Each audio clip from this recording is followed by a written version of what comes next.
The Boulevardier. It's strong, boozy and bittersweet. It's the Negroni's redneck cousin, turning up at the dinner party in a monster truck with its assault rifle collection. Right, before I kick this off, make sure you pelt that subscribe button. Place ice into a mixing glass.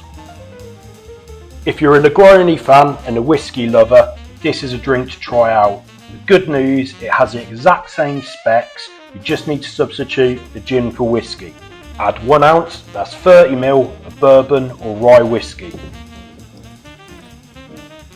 Add 1 ounce, that's 30ml of Campari.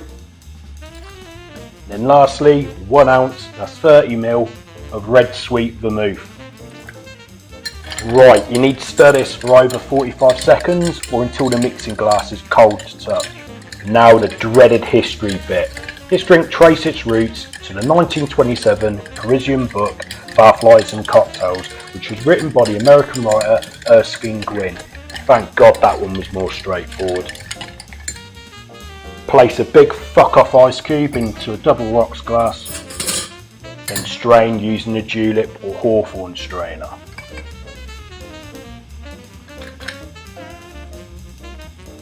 Now without peeling your nails off, carefully do an orange peel. Let's tie this up with a knife.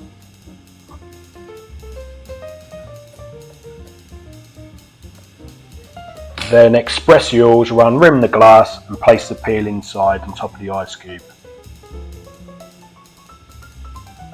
Give the subscribe button a good dry slap and most of all enjoy and have a couple more and behave yourselves.